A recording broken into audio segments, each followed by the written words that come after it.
Okay, so And let's you don't hear a peep about this. No, of course not.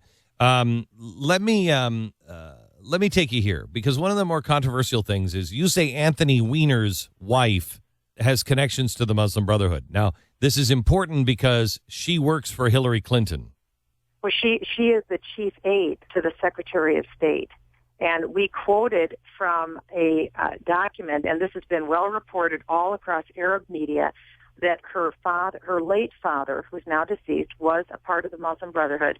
Her brother was a part of the Muslim Brotherhood, and her mother was a part of what's called the Muslim Sisterhood. We have requirements to get a high-level security clearance. One thing that the government looks at are your associations, and in particular your family associations. And this applies to everyone. It would be the same that is true with me. If my family members were associated with Hamas, a terrorist organization, that alone could be sufficient to disqualify me from getting a security clearance. So we did is ask, did the federal government look into her family associations before she got a high-level security? And it's not an unreasonable thing to ask, seeing that this president and this administration didn't know that Van Jones was one of the founding members of a radical, revolutionary, anti-American communist organization, and he's in the White House. That's right. That's right. So somebody's dropping the ball someplace, or somebody knows. That's right. And somebody has been dropping the ball since the beginning of the Obama administration. Mm-hmm. And this isn't intent to be partisan or out to get the president. I mean, quite honestly, on the Intelligence Committee, I'm happy to report we are the most bipartisan committee I've ever been a part of.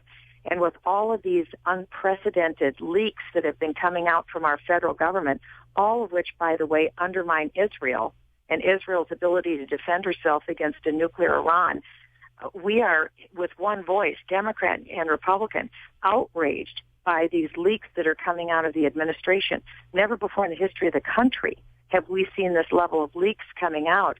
But at the same time, there's also a parallel track of influence from the Muslim Brotherhood and the highest levels of the federal government. And we think that we need to get answers to these questions, and that's the purpose of our letters.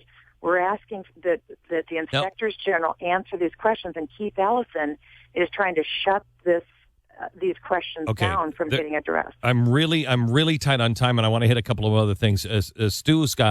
Stu's been going over all of this information, and he's got one question for you. Well, I see here that you did link to the actual military document that talks about what is a potentially disqualifying condition for a security clearance. It says, quote, contact with a foreign family member if that contact creates a heightened risk of foreign exploitation, inducement, manipulation, pressure, or coercion.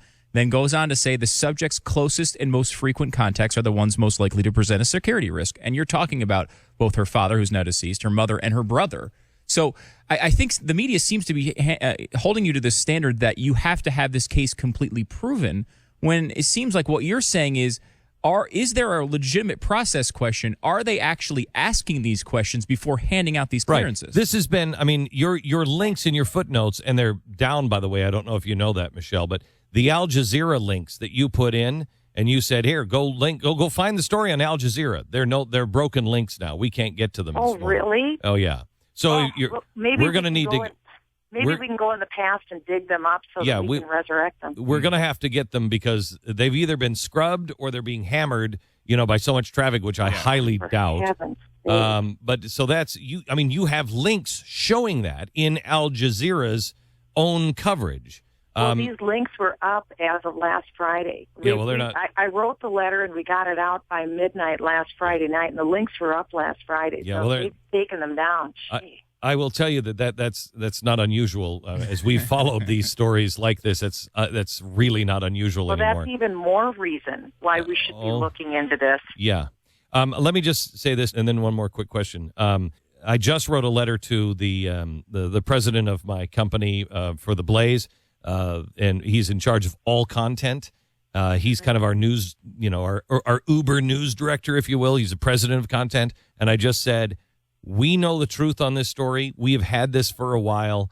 I do not want this company to sit down on this. So we are going to cover this and continue to cover this to make sure that people hear this story. Because, Michelle, you guys are absolutely right, and it is a matter of national survival.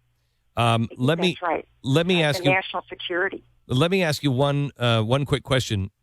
John McCain and all of the elephant media are falling right in line with the Muslim Brotherhood bullcrap. What did John McCain do yesterday? Well, he went on the Senate floor and he gave a spirited defense of Huma Abedin, who is a friend of his, and so that's what he did. But you're not saying that she is compromised. You're saying, have we looked into this? Right? That's right. That's all we're saying, because we did not aver that she is a member of the Muslim Brotherhood or that she's working on behalf of the Muslim Brotherhood. Right. Our point was regarding the security clearance. Right. And did she have to go through the same sort of process that anyone else has to go to? Did they check the boxes? Because if the State Department breaks American law to bring a terrorist into the White House, a member of a terrorist organization, it certainly is conceivable that maybe they look the other way on issuing this security clearance. That's all we're doing, is asking a question. I have to tell you, we're at war. We're at war with people in the Middle East, and she's compromised. Forget about the Muslim thing. She's compromised, or could have been compromised. Her husband was sending dirty photos of himself. I mean, in a wartime, you would never put that person in a delicate situation because the family has already been compromised. But I digress. Thank you very much. Go ahead. Thank you, Glenn. I was just going to say the Muslim Brotherhood elements have declared war against the United States and Israel, and we need to recognize that they are at war, even if we don't fully are onto this. And we've got to. But I thank you and everyone at the Blaze for taking this on, because the media has a completely different view of it. So thank you. Well, they're almost always wrong, especially when it comes to these things. Michelle, thank you very much, and keep up the fight. Never sit down. We've got your back.